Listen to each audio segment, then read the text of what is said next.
Freddie Mercury walked into the small AIDS clinic on Old Compton Street in London on a gray November morning in 1987, wearing a baseball cap pulled low and sunglasses that covered half his face, and nobody recognized him. Not at first. The clinic was quiet. A few patients in the waiting room, a receptionist who barely looked up, and one young nurse named Sarah Mitchell who was working the morning shift. Freddie signed in with a name that wasn't his own and sat down with the other volunteers. What Freddie did every Tuesday morning for the next 4 years was never reported in the press, never photographed, never documented, but Sarah saw it all. And what she witnessed in that clinic proved that behind the flamboyant showman who commanded stadiums was a man who understood suffering in a way most people never would. This is the story of how Freddie Mercury spent his last years visiting dying strangers and showing them they weren't alone, and how he asked just one thing in return: that nobody know he was there. It was November 1987. London. The AIDS crisis was at its peak. Thousands were dying. The disease was still shrouded in stigma and fear. Newspapers called it the gay plague. Families disowned their sons. Landlords evicted tenants. Employers fired workers. The fear was visceral, irrational, cruel. Hospitals were overwhelmed. Doctors and nurses who treated AIDS patients faced harassment, and families were abandoning their sick sons at hospital doors, too afraid or too ashamed to care for them.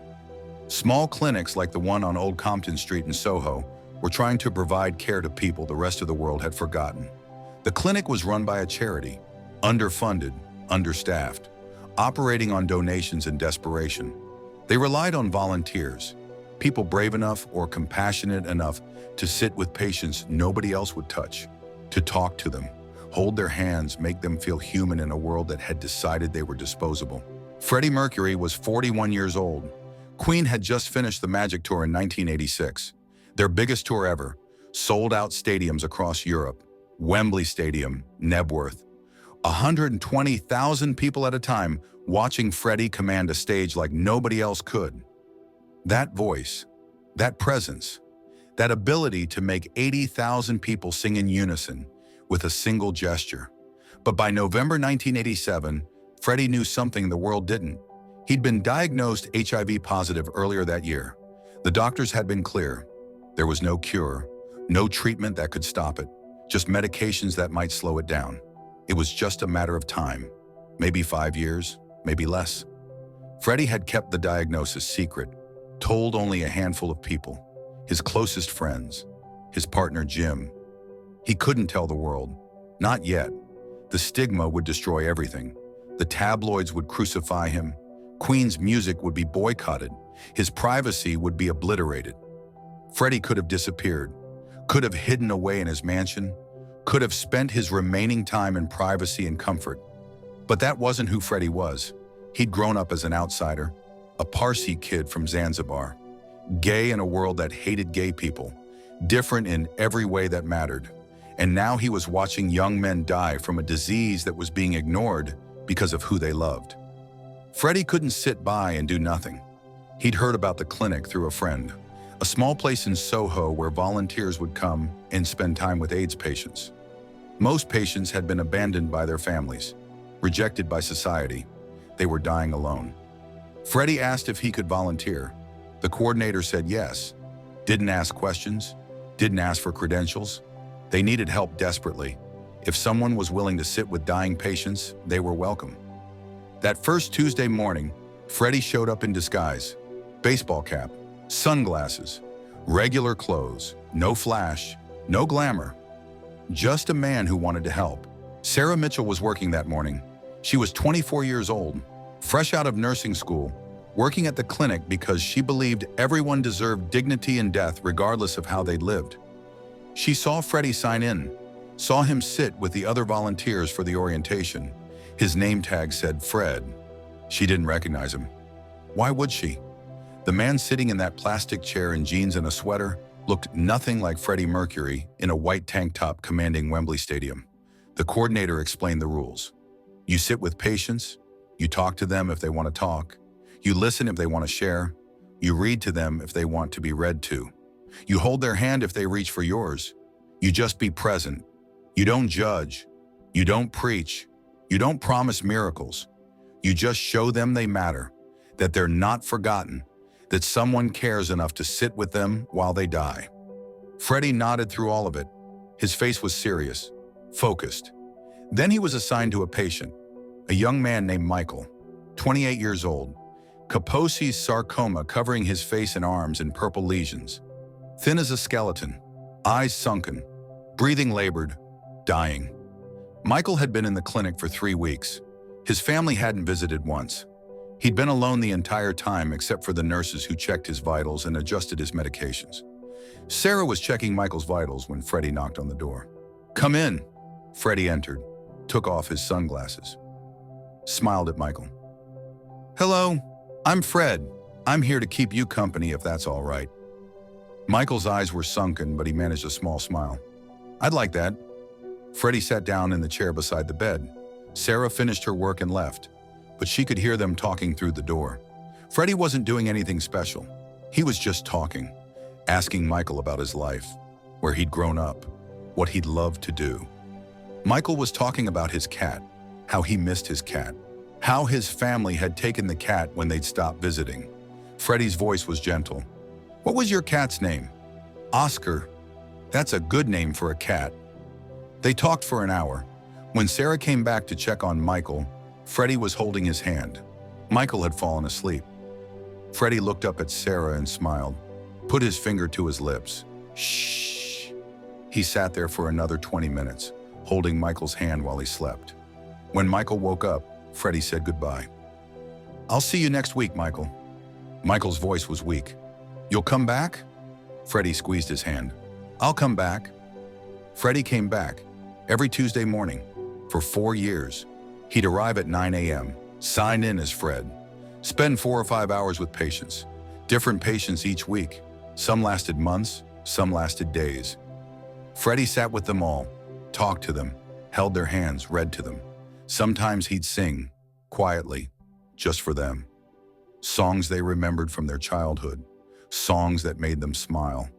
Sarah started to notice him, this volunteer, Fred, who came every single Tuesday without fail, rain or shine, summer or winter. He never missed, who spent more time than anyone else. Most volunteers came for an hour, maybe 2.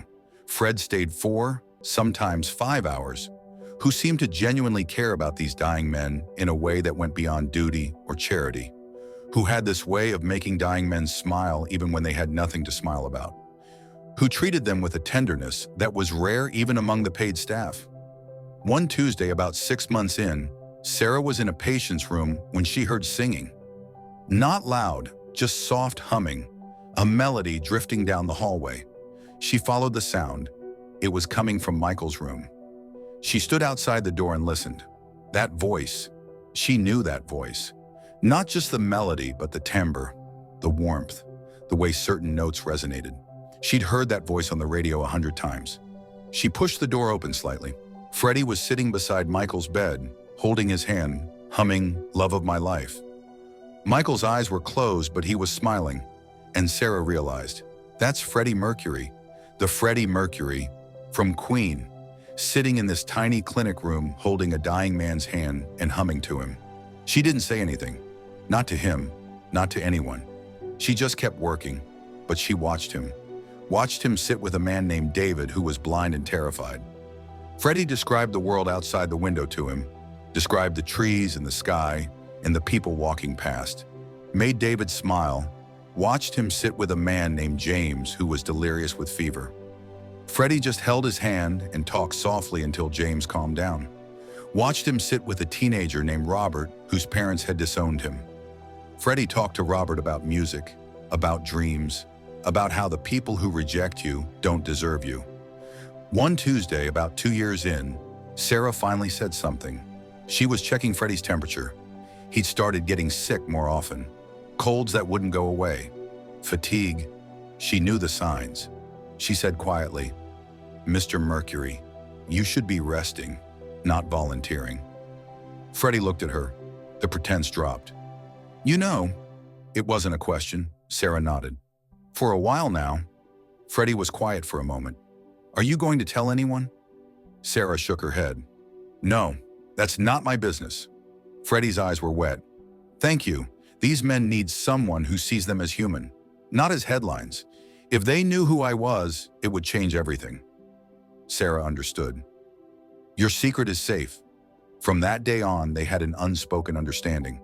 Sarah would make sure Freddie got assigned to the patients who needed him most, the ones who were most alone, most afraid. And Freddie would keep coming, keep sitting, keep being Fred to men who needed a friend more than they needed a rock star. By 1990, Freddie was getting sicker. He was still coming to the clinic, but Sarah could see he was struggling. The walk from his car to the building took longer.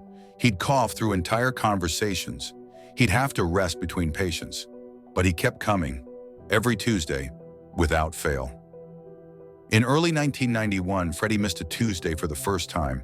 Sarah knew what that meant. 2 weeks later, she got a call from the clinic coordinator. A package had been delivered for her. Sarah opened it.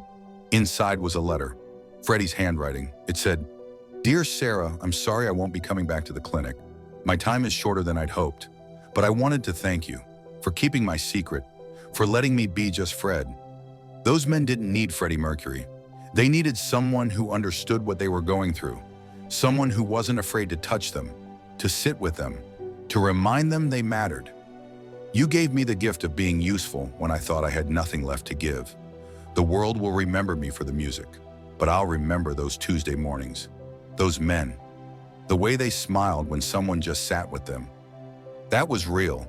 That mattered more than any concert. Thank you for protecting that. With love and gratitude, Freddie.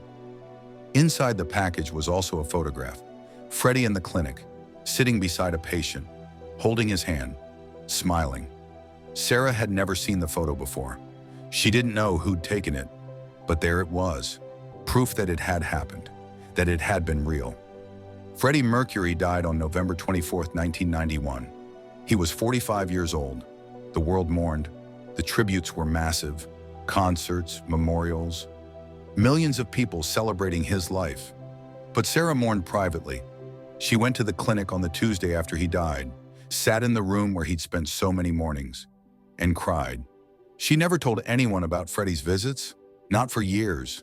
The clinic coordinator knew, but they'd been sworn to secrecy. A few nurses had figured it out, but they'd kept quiet too. It wasn't until 2001, 10 years after Freddie's death, that Sarah finally told the story.